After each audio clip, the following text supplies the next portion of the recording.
Give me an oh yeah. Oh, it's Wednesday. And you know what that means. You know what time it is. It's time for what I believe is episode 159 of the Going Over podcast.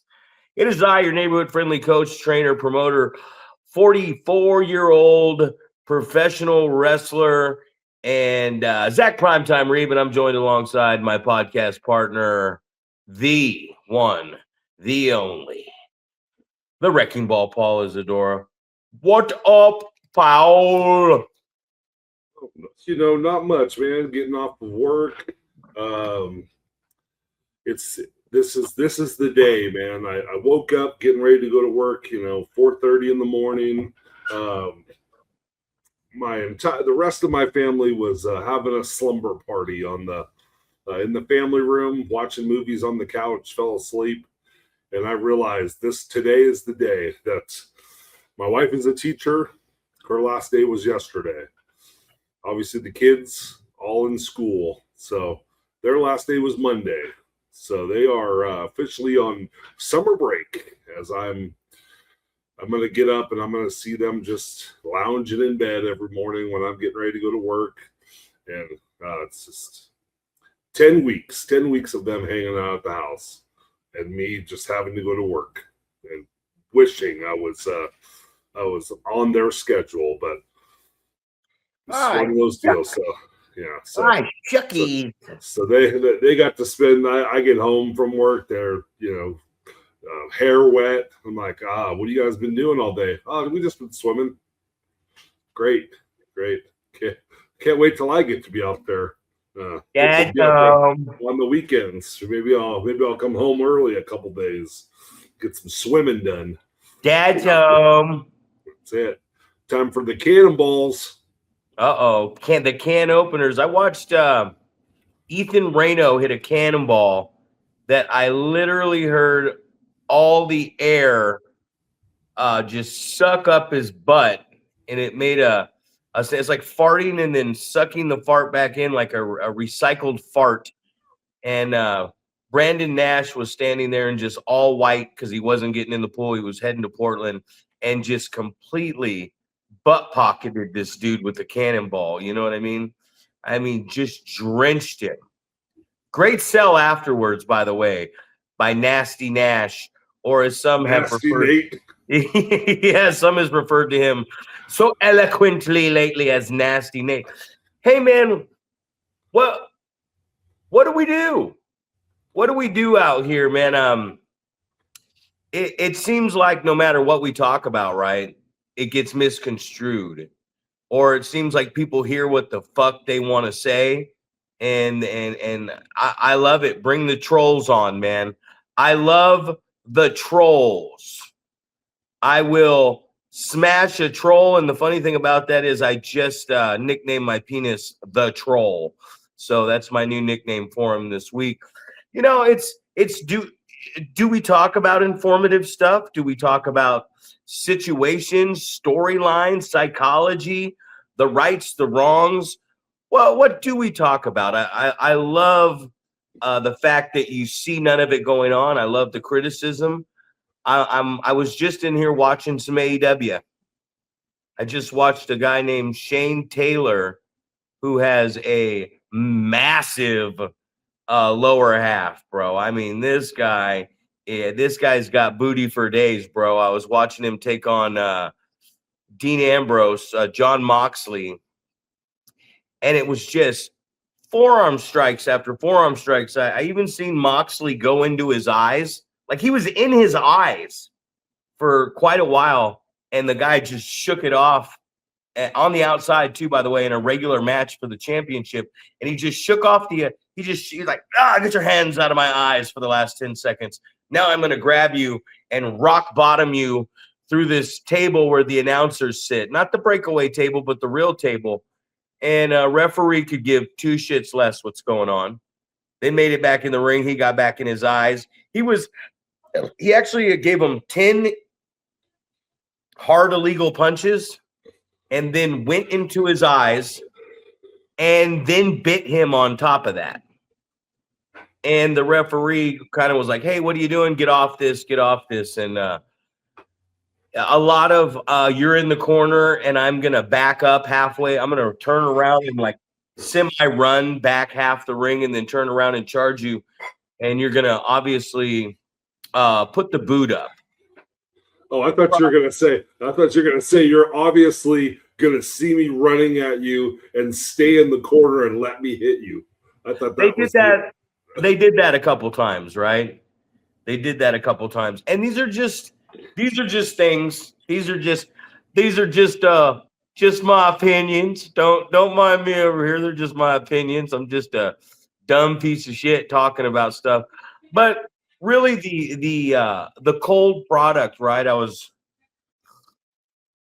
listening to a cornet where he was they like to tune into Dave Meltzer and Brian Alvarez, and they like to listen to those guys argue with each other. And I think what they were saying is SmackDown gets 1 million viewers a week because it's on television, and the flagship show Monday Night Raw only gets 700,000 viewers. Now, I don't know if they're saying that because Meltzer's an AEW guy and maybe he's trying to like make it seem like there's a horse race between the two. But I've been saying it for a long time. Everyone says wrestling is bigger than it's ever been, right? Have you heard that? Wrestling, over and over. Bigger than it's ever been. Great time to be a wrestler. Great time to be a wrestling fan. Just great time in general for wrestling. And yeah, so absolutely, I've definitely heard that. Well, the viewership is down, man. I'd love to see the numbers over there. I didn't do my homework before I came on, but I would love to see what the pay-per-view buy rate was back in like the NWO Austin era, and then see what the pay-per-view buy rate is now. The ratings, streaming, so many ways to see this. Does the viewership even count if you use somebody else's, if you use somebody else's Prime account and you watch Dynamite on HBO Sports Max? Does that view count? I don't know how they go about doing all that stuff. It used to be where they would be able to base off the televisions in your house of how many people were tuning into certain things. Used to have those the ratings that you would see all the time advertised when there was the Monday Night Wars happening. But just a quick look. It says Starcade 96, 345,000 buys. Sold Out 97, 270,000 buys. Bash at the Beach 97, 365,000 buys. And then here's the looks like it really jumps up. Starcade 97, 700,000 buys. WCW's all-time highest grossing and purchased event. That was Hogan Sting, right? I would assume that was the Hogan Sting confrontation. Yeah, I don't know exactly what that was, but I think that was Starcade. And then I don't know if there's I will look and see what I can find for a current buy rate. You need a current buy rate. I need to know these numbers before I spout false information and people check on me and they go, "You know what, Zach, you're a fountain of misinformation over here on your informative podcasts." I just feel like there's less people watching wrestling. I don't feel like it. I know there is. So we're getting that. Recent All Elite Wrestling pay-per-view events regularly draw between 130 and 150,000 global buys. Way down, right? Yeah, very, very small compared to what we were just talking about with 500,000, 600,000, 700,000 buys. But and And give them credit, right? Give Tony Khan credit. In AEW, they're still doing pay-per-views. Those are decent numbers. Right. I mean, those aren't bad numbers, but those are decent numbers. And, especially in today's era, especially a lot of pay-per-views, a lot of pay-per-views back in the day were black boxed and a lot of non-sales, man. So yeah, you look at that, numbers are definitely down. There's just less people watching pro wrestling, but there's more people doing pro wrestling. Oh, and we talk about that all the time. It's oversaturated, but I'm looking at that same era, WWE. It says averaged roughly between 300,000 and 600,000 buys. So very, very similar. WrestleMania 17 in 2001, 1,440,000 buys. WrestleMania 15, 800,000 buys. Invasion 2001, 775,000 buys. And SummerSlam 98, 700,000 buys. So, yes, so considerably higher than what we're seeing right now. But, I think the only one you can really say buy rate, quote unquote, buy rate is AEW, right? Because, you're seeing all the other premium live events if you have ESPN on your box, right? But you got to pay for it. You gotta pay for ESPN, or you have to pay for the event.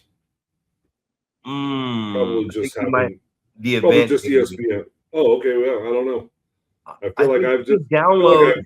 I feel like I've just had ESPN and I've been able to watch the last couple. I don't feel like I pay for anything on top of just having the channel itself. That's right. You pay for the ESPN premium subscription, right, and you get the premium live event. I think like Saturday night's main event or some shit like that still on the Peacock channel. So it's all over, Right. They're talking about I think AAA is on YouTube, and they were talking about moving it to some channel, and it's like, man, you might lose control of why people watch that if you move it to a channel, because I feel like once you get on a streaming service or an app or something, like you the commercials come in. Right. And I get the commercials, man. That's how you make your revenue stream, right? And that's something I wanted to get in today. Is like over 2 years ago, I decided to say fuck it and bet on myself, man. We always hear people say bet on yourself, and I decided to bet on myself. And there's been struggles. There's been a lot of good times, a lot of good financial times, and a lot of very what should be financial insecurity for me where I'm looking at things. But I have maintained over 2 years now of being able to not just live off of what we call pro wrestling, but off of my brand that I have created, which is the coolest part, which I think everybody should strive to do. You look down there at East Bay Pro, like, Gabe Ramirez, Billy Blade, guys like that are, that's what those guys do too. They're very successful with that. I don't know if Scott down at West Coast has a job or if he's doing strictly pro wrestling. I think Maynard might have a job, but like, I think it's very impressive. Right. Well, we didn't even ask him. That was like that's like one of the questions that we left out, and we were talking about it afterwards. Like, we didn't even ask him if he works a regular job. You know what he's got going on throughout the week with, training pro wrestlers, and every Saturday there's an event going on in the building. So you got a revenue stream coming in there with ticket sales and concessions and all that stuff. But we didn't even ask him that question. That's the question I want to ask. I want to find out what viewers are out there checking this thing out, listening in. Maybe hopefully we can make this thing grow, get some subscribers.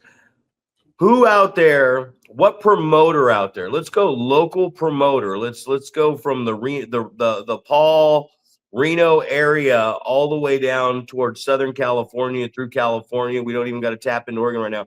What promotion, what owner, what promoter out there in the comments section does not go to a government job or does not own another business that they use to fund their wrestling company. I'd really like to know that. And I think that's a person I'd like to bring here on the program, buddy. I'd like to talk to that human being about what's going on here. But, we're down, we're up, everything we got going on. What do you got in the world of pro wrestling today, Paul? That's something I never actually in this program asked you. Like, what do you got for us this week? Because I'm always just this loudmouth motor mouth that just runs off the hinges, unhinged over here. You got anything for us this week on the program? Well, it's just, I mean, I always have something that I'm talking about, with you or whatever. Normally we're trying to figure out, trying to put together booking ideas, trying to put together storylines for upcoming shows and what would make sense and things like that. It's like, it's still the question is,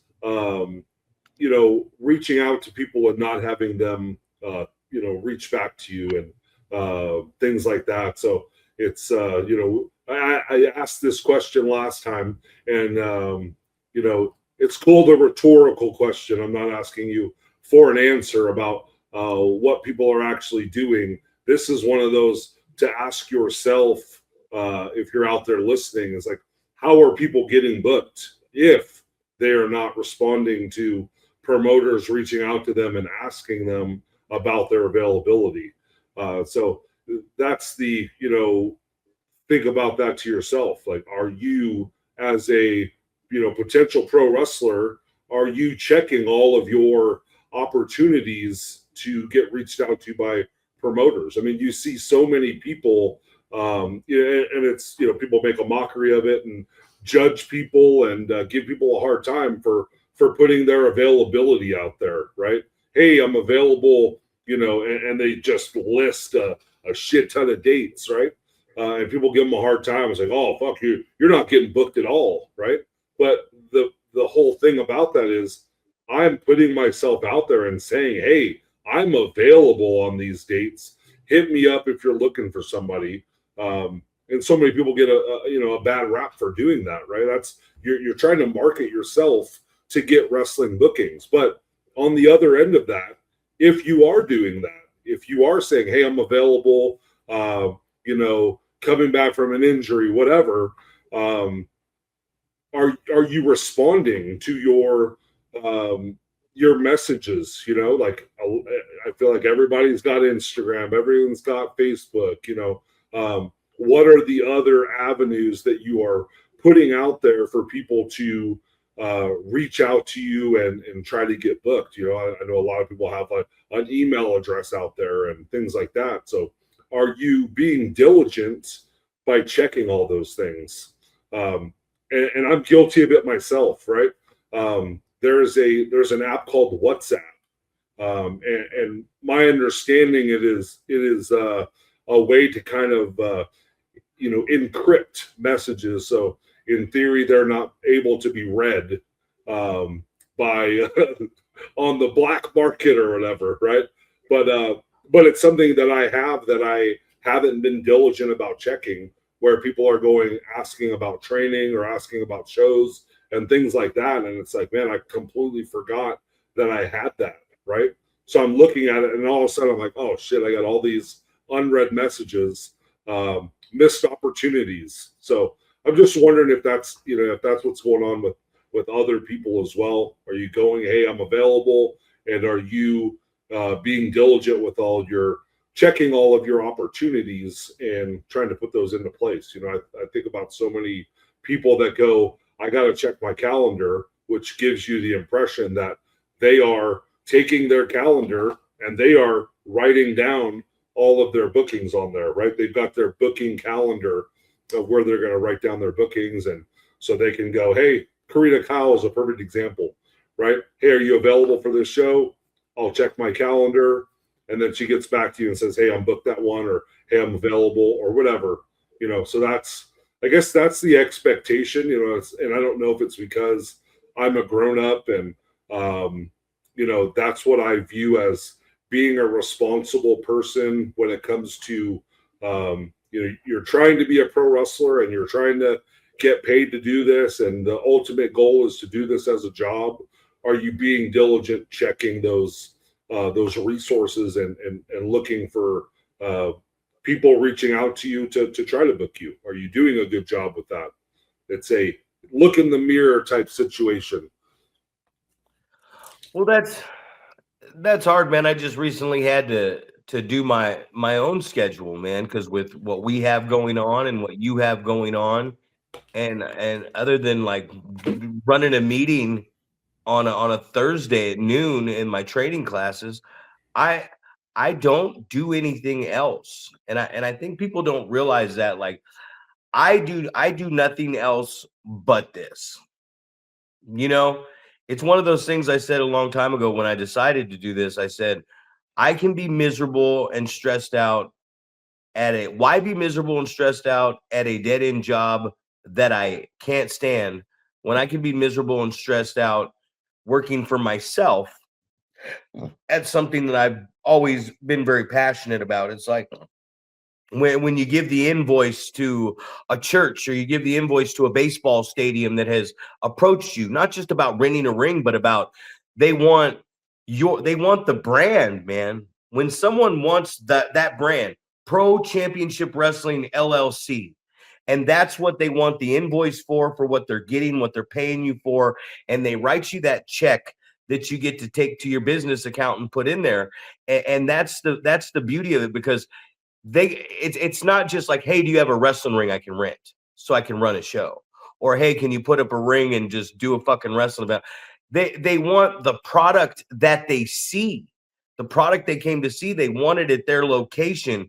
And I think that's just the coolest thing in the world, man, because we get in this business, right? And it hasn't been very headlock informative just yet, but we get in this business when we started this podcast. Edlo was one of the guys. He's like, oh, hey, you got, 60 subscribers or something. Not bad for a local independent podcast talking about local informative wrestling.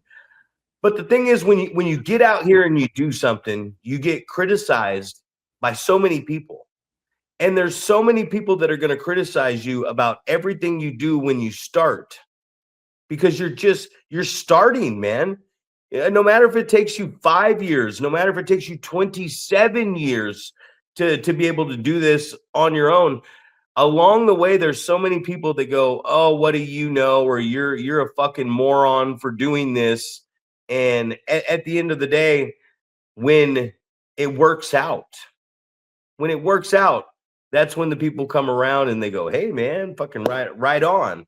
But nobody sees the vision right away, right? And we get a lot of that slack, and I think that's what we're talking about here in NorCal. And when we say, hey, when I sit here and I go, hey, let's get back to work, man. Let's get back to work, because this has been that was the things I was talking about last week are ongoing issues that we've had to deal with for 27. I've been in it 27 years, man. And whether it was SPW, PCW starting out, whether some guys from the Reno promotion went over to SPW, or guys came from SPW over here. It was the SPW, RPW, NAW connection thing. And then BTW and Roland Alexander were the bad guys. And then all of a sudden, the bridge gets gapped, and it's okay to go to APW, and everyone's working together. And it's just something that's gone on for so many years, where, I mean, you really do have to respect the people that call you on bullshit. There's a difference in calling someone on bullshit and then just being an asshole to somebody. I talk about it all the time, man. And I say it to people to their face, on the phone, through here, whatever. It's like, I'll admit when I'm an asshole. I'll hold myself accountable for that. Me and Serge got into it going to your show, 3 or 4 weeks back. And I held myself accountable because we had a seating argument, but he never once raised his voice at me or called me any names or got close to me or, nothing. He remained calm in the interaction. I did not. So at the end of the day, no matter if I thought something he said was right or wrong, or something I said was right or wrong, I was in the wrong because I was acting very aggressive towards the situation. So I, as a man, have to hold myself accountable for that. But when we look at it and you talk about the booking thing, man, it is very tough to book guys in Northern California. And some of the tough parts of the booking are, you know, you're offering guys, maybe a bigger audience, maybe a bigger show, maybe better production, storylines, a better payout.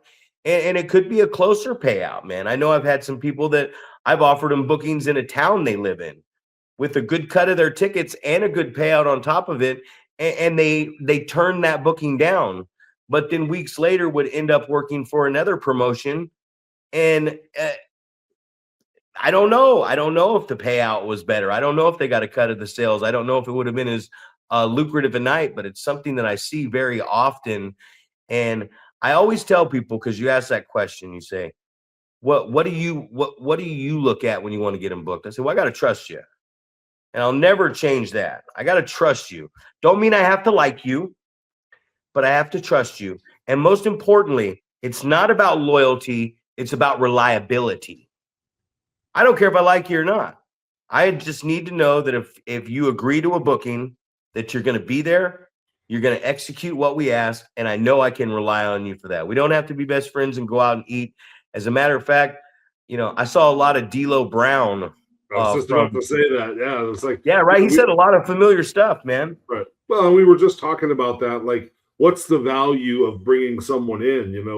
We kind of agreed that you're probably not going to get the return on your investment when it comes to monetary value, right?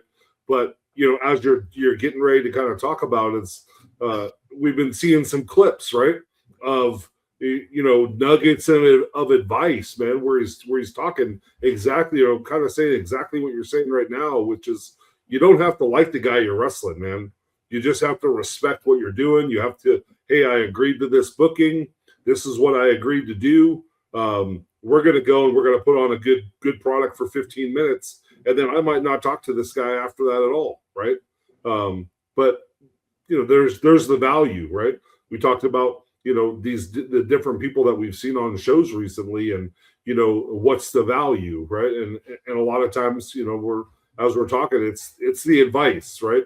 It's the, and obviously when the advice comes from someone who has made a living at pro wrestling, it's a little bit easier for you to go, oh, that's the correct thing, versus if it's something that we've already said as well, we don't know because we've never been working for WWE. We've never been, working for some of these big promotions and, making a healthy living, lavish lifestyle off of pro wrestling. So even if we say the exact same thing, we really don't know because we haven't been there. So, well, that was the cool thing is, like he said, I wrestled someone. D'Lo said I wrestled somebody. Matt Vrabel, I think his name was Vrabel or Verbal. I'm sorry if I'm butchering your name. You just added me on social media. Great usage of the camera, man. We did that Sunday night slam show, and Clark and Glynis Bushman came out, and they do great photography work, which I didn't think anybody was coming to do photography work. So it was amazing to have them come out. And the guy I'm talking about that was filming the D'Lo Brown stuff at the 209 Lions Den, he great job of capturing that footage, right? And then there's another guy, a 209 fan, and he came and he put a little, I don't know if you saw that highlight video that he put together from our show on Sunday at the Sunday Night Slam thing, man. So I had quality camera work, like photos, ringside photos from Clark and Glynis, and then you just see the guys covering this stuff. So it was quality footage, and like what D'Lo was saying was great. I don't think D'Lo wrestled on the 209 show, but he was there. He made an appearance, and it looked like afterwards he had a beer with the boys, and it looks like he had a great time hanging out.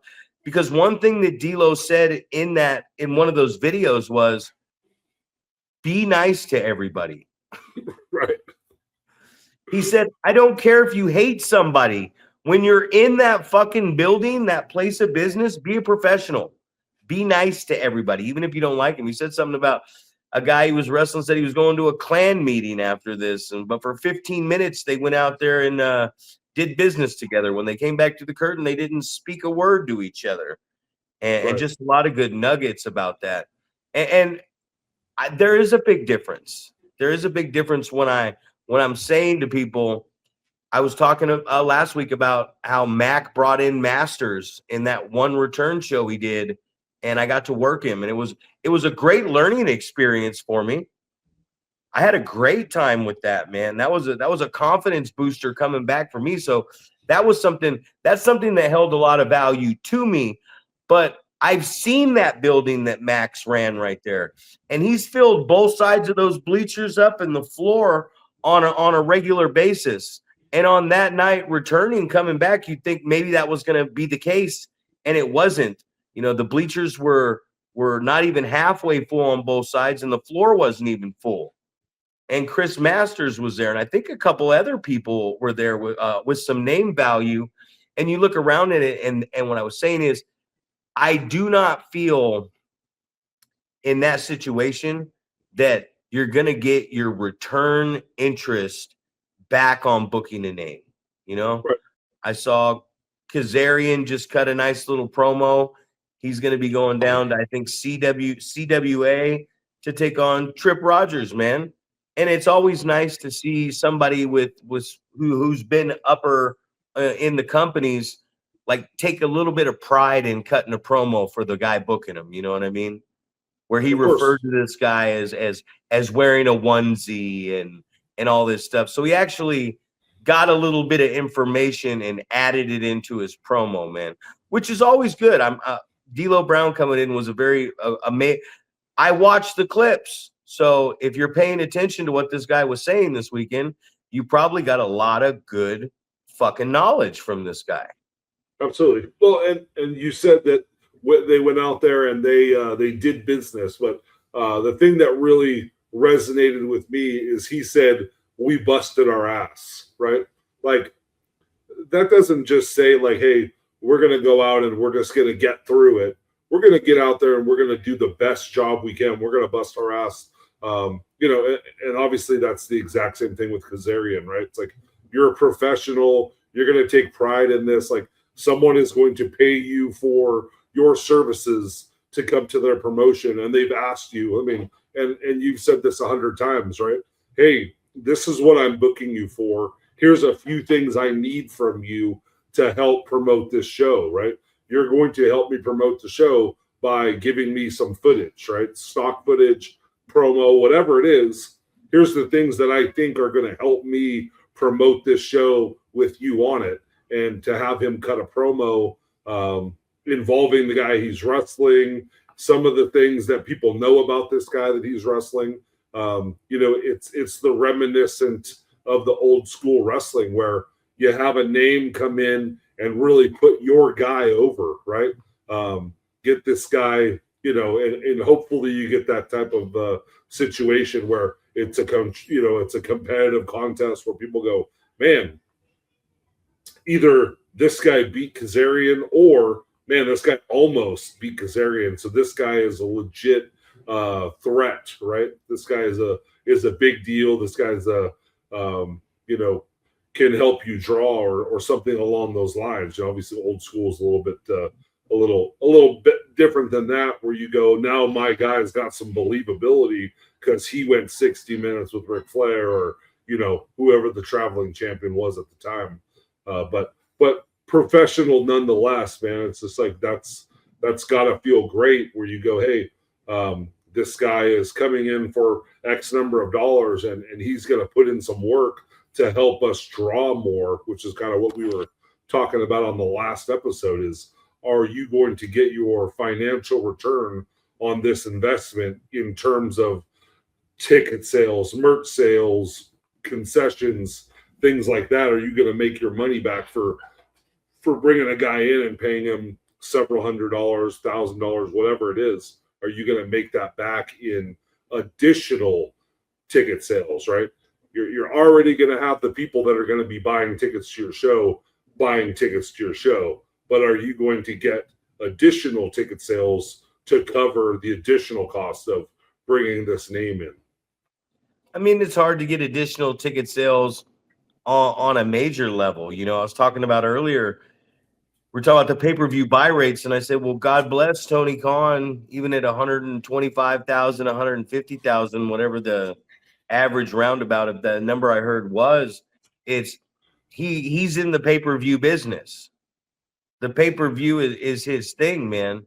Because I was just watching Dynamite, and they're in Cincinnati, and they look like they're in a theater, but I mean, there can't be more than 3,000 people total in this building on HBO Max, you know, TNT, TBS, whatever it is.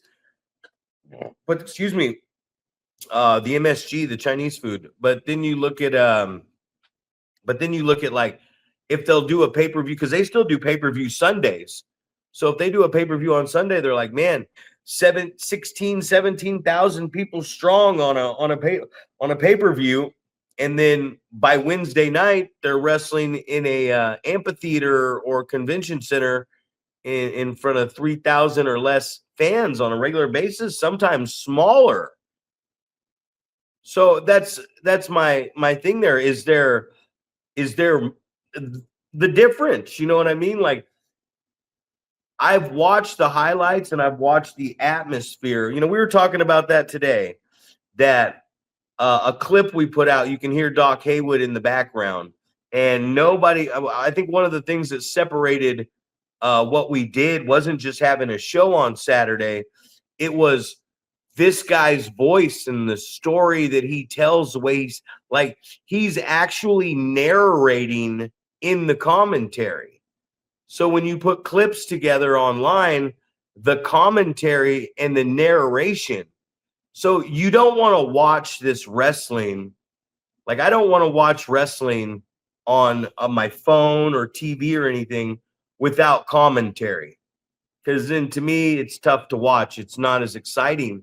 But when you're at a live event, you do not want to hear commentary over the house speaker, because not only does it take away from the fans it takes away from the fans' interaction with the live show and the experience.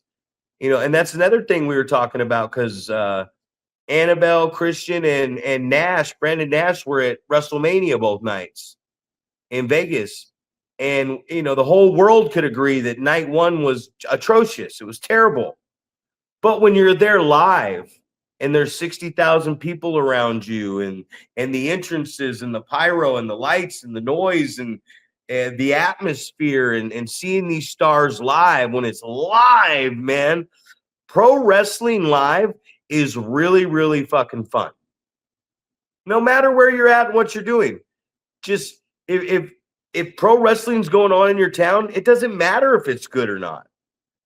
Because the live experience that we're watching on television for WrestleMania on night one, we're over here going, man, this is dog shit. And the rest of the world said the same thing. But the people that are there live, even if the wrestling or the story isn't what they wanted it to be, it's a live experience. They're having a good time, man. So, I mean, the difference in what's going on here is there's the people that aren't going to be at the show, and you have to accommodate to them to get them to come back and watch your product on this little thing right here. And then there's the people that are at the live event that you really do have to accommodate for, because they're your customer that's going to come back, and they're actually going to buy your tickets.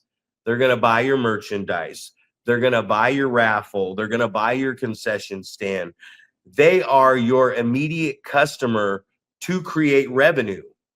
Now, if there's a way to create a bunch of revenue stream on here, I ain't figured that motherfucker out yet.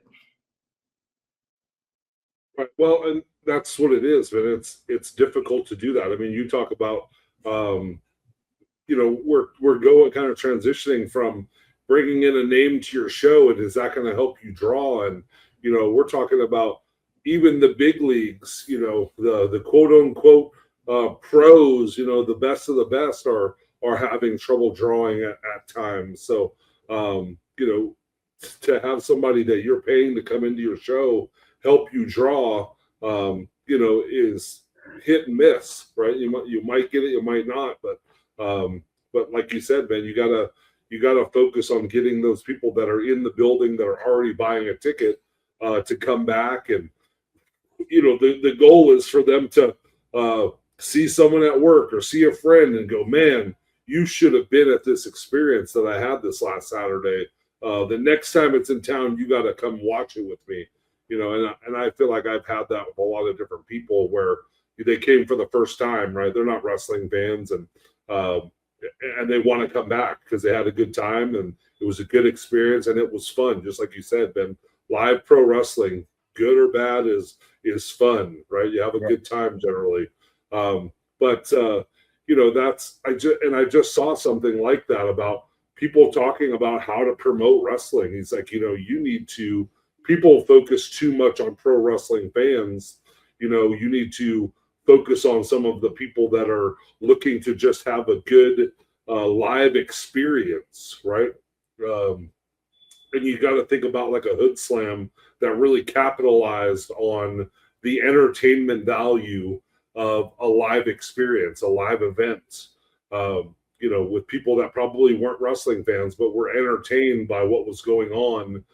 So they continue to come back, right? So, focusing on some of the non-wrestling fans, and we've talked about it before, trying to convert some of these people that maybe aren't familiar with what you're doing to people that are enjoying it and they want to come back, and now they're hooked on what's going on, and they're excited and intrigued with the storylines, and they want to see what happens next. So they're not going to miss the next show. They're going to be there, and they're going to tell people about it. The word of mouth is going to spread, and you're going to have people showing up, and you're going to see new ticket sales on your apps and things like that of when you get those reports. So that's the goal, what we're trying to accomplish. Well, back Pro Wrestling Guerrilla back in the day, that fan base was the fan base. Right. That the same people came back and they had the same chants, and I mean, I might even say I blame them for all those chants. ECW was the same way. I was a big fan of ECW because it was different. It was a different style. It was a renegade, anarchy style wrestling company with no rules back in the day. It was edgy. Guys wore regular pants and cutoffs and stuff like this. That they looked real, man, compared to the phony characters of the WWE and the old school grappling of WCW.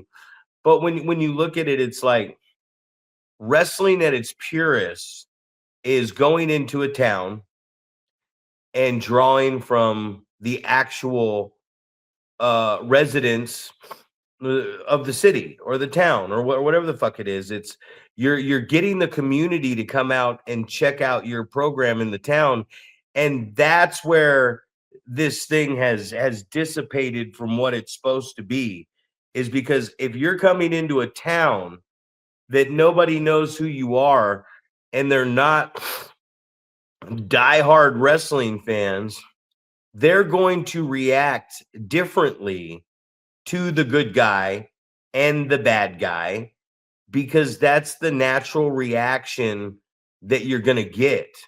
It's going to be easier to work this audience, and you're going to have to do a whole lot less. And there's nothing wrong with doing less. Less doesn't mean that you don't just completely manipulate and wear the audience down by acknowledging them and bantering and going back and forth with them. Less just means, hey man, you do not have to do this. You do not have to frog splash the guy from the top rope through two tables on the outside. You do not have to risk getting injured for no apparent reason whatsoever. So when we say less is more, we're really talking about don't worry about taking 100 bumps tonight. You don't have to fill your bump card up because there's no point in filling your bump card up. The crowd is okay with a tackle. You ever one thing that I've noticed for 27 years, man, is I will sit there after the first match is on, and I'll look at my opponent or whoever, my buddy, and I'll go, my God, they just popped for a tackle. Or I'm like, the chop's on tonight? The reverse knife edge chop seems to be a lot of Ric Flair woos out there. As a performer in the locker room, you should be looking at that when someone says opening match, woo, woo. Now in my mind, I'm thinking, how can I, especially as a bad guy, how can I creatively use that chop to manipulate the different noises of the fans so that the noise in my match is 100% completely different than somebody else? That's all it is. It's like music, Paul. It's like music. You can have two guys over here and they're just playing different, right? And you go, that guy playing guitar is different than that guy playing guitar. But if those two guys playing guitar all play the same chord, you're going to go, they're both playing the exact same thing, especially if they hit all the notes.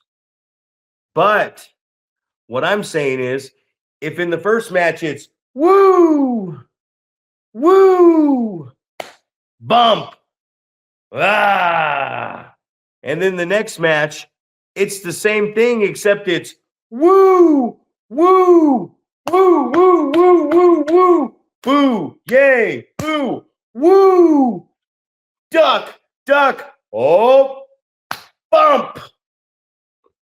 That's a different musical chord that was just played because you took, and the audience is going to look at that, as crazy as this sounds, and they're going to go, no matter if you did the same thing, but you mixed the same thing up in a different rhythm than the guy before you, it's to the audience, it's going to be different. It's going to be different noise. It's going to be different shots back and forth. Maybe we're trading. Maybe we're not trading. Maybe you're taking one more bump. Maybe you're putting a bump in the wrong place. So when I'm wrestling, I'm looking at different noises. You know what I mean? I don't want my feet when I'm waltzing around or chain wrestling. I don't want my feet. I want that to be as smooth and quiet as I can. I don't want that to elicit any noise. When I hit you with shots, I don't just want to hit you with the shot. I want to go, yeah, and then I want to stop that noise. So you hear, yeah, oh, you hear three different noises. And I want you to know when the first bump happens. I mean, you can take as many as you want, but I want you to know the difference when we hit that mat, ka-ching, there's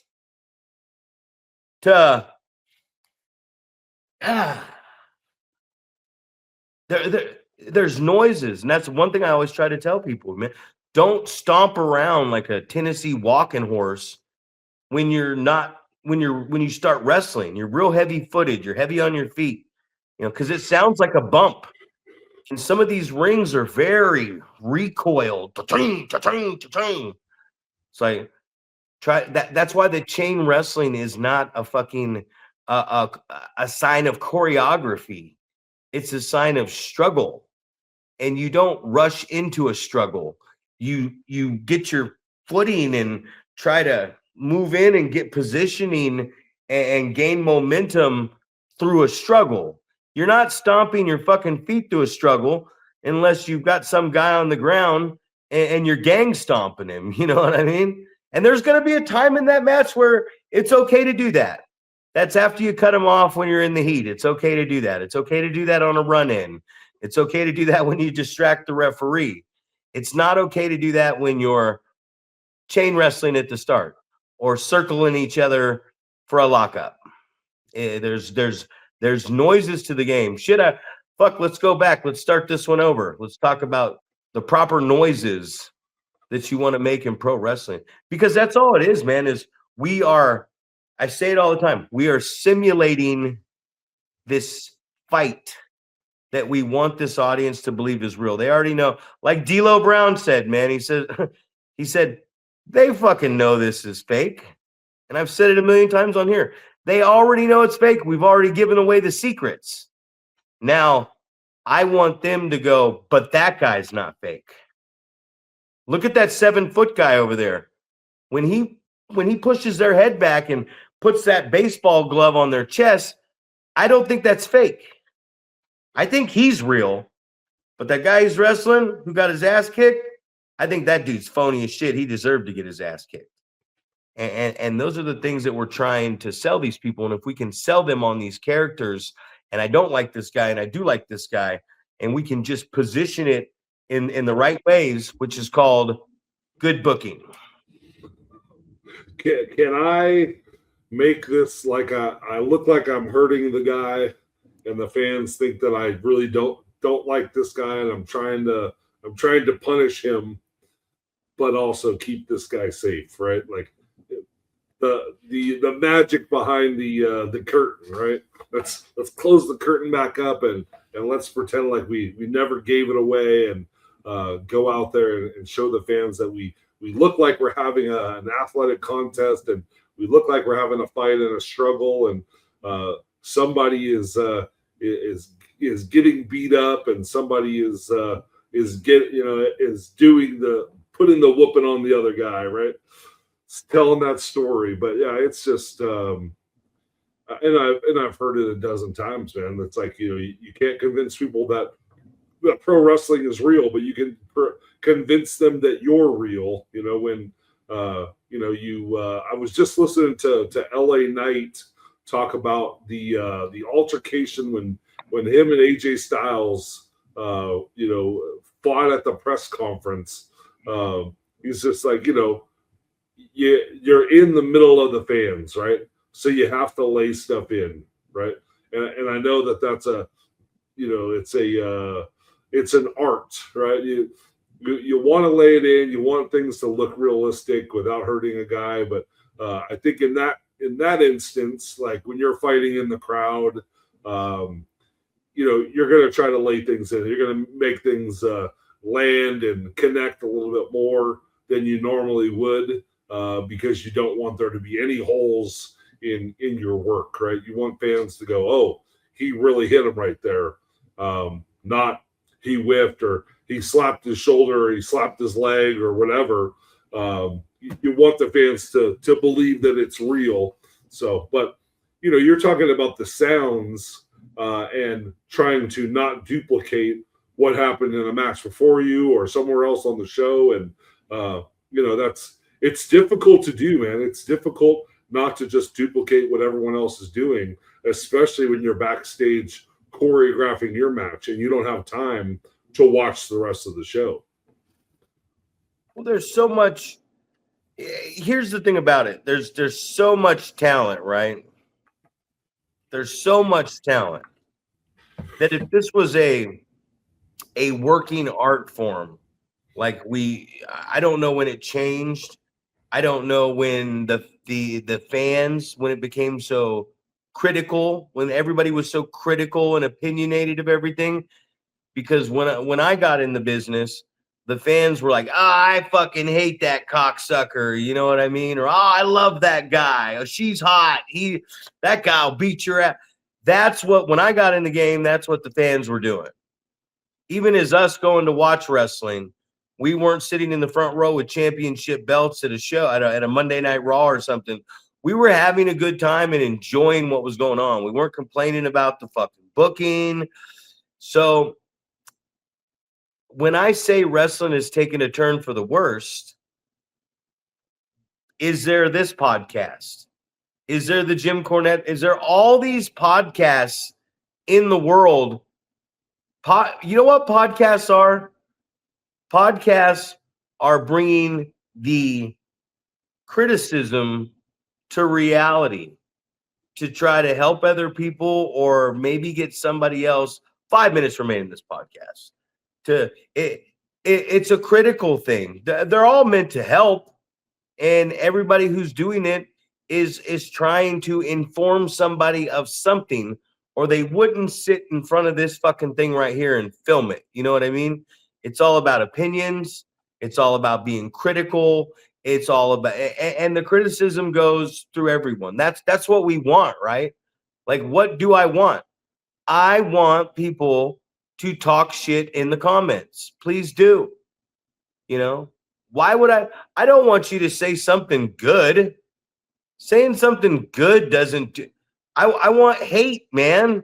I want you to say something bad, because then I know that you're watching this shit and that you're really fucking like, if you have something nice to say to me, it's like, cool, man, great podcast, love it. I got enough students and enough everybody else who will check it out. I got enough vindication from, there's Ugly, there's Ollie, there's Sparky, you know what I mean? There's different people who will listen to the podcast and say they love it. And that's great. But I can't get better at my job if people are not talking shit or criticizing me. I need that. That's what we want in wrestling. That's what we want anywhere. Am I the perfect podcaster? I don't know. I don't know what the fucking perfect podcaster is. You want me to tell you what I think the perfect podcaster is? Got to be Joe Rogan. He started his own fucking podcast in a studio, and somebody bought it, people with a lot of money bought it for $150 million, $100 million. And he's the talent on his own podcast. So he sold the rights to the podcast for 100 million plus.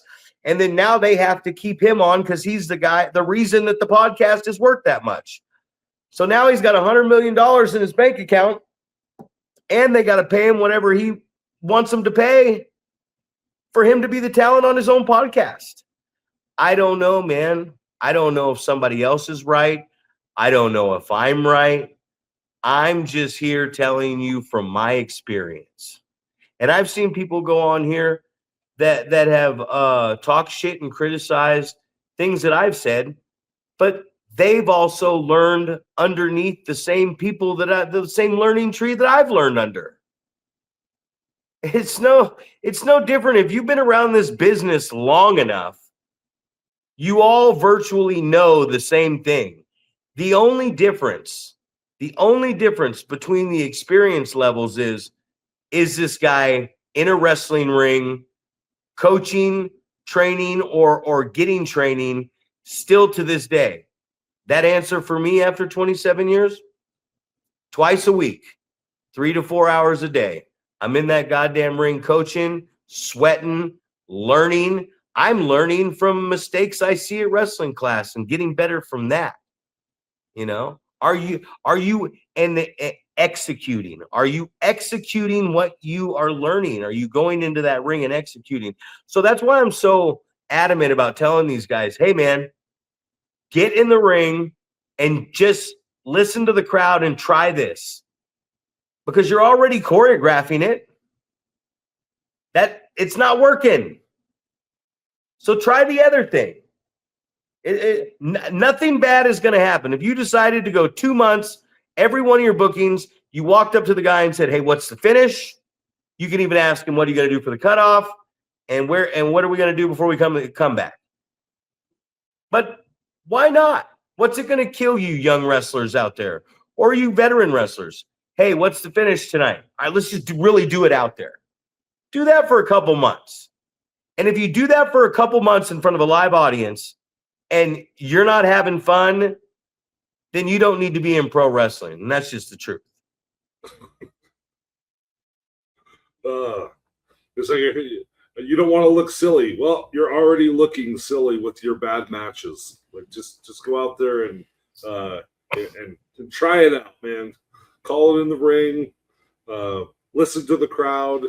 All of the stuff that we keep on repeating over and over, right? It's not even that it's a bad match. they're actually putting together a pretty good outline of what they want to do. They don't understand that the crowd is not, they're making the noise. They're telling you they're ready for this, but you've already done it because that's where it was in your choreographed match. So you're like, I'm going to do this spot right now. They're not ready for it yet. Just wait a second. And then when they're ready for it, they'll let you know and then fucking do it. And that's part of you got to learn how to work before you can choreograph. Because guys are outlining their matches and choreographing their matches, but they're doing it like they actually have fucking telepathy, or they're rubbing a crystal ball and they go, all right, I've rubbed this crystal ball and I've put this 10-minute classic together. So we'll do this first because I've already looked into the future and they will be making this noise while we're doing this. No, that's not it. Just wait for them, okay? Choreograph your whole fucking match if you'd like. Don't give a shit. Don't matter what I think either. But choreograph your whole fucking match. And when you do, when it's time to do your tackle, your drop down, your leapfrog, drop kick, arm drag, rise up, take an arm wringer, rake my eyes, ram my head into the turnbuckle, turn around, whip, reversal, boot, springboard to the middle rope, cross body, roll out to the floor so I can run and dive through and then roll you back in to go to the top for a high cross body. Just listen to the audience and make sure they're ready for you to do all that. For Zack, Primetime Reeb, and the Wrecking Ball, Paul Isadora, hey, keep trolling for tuna, baby. We're going over.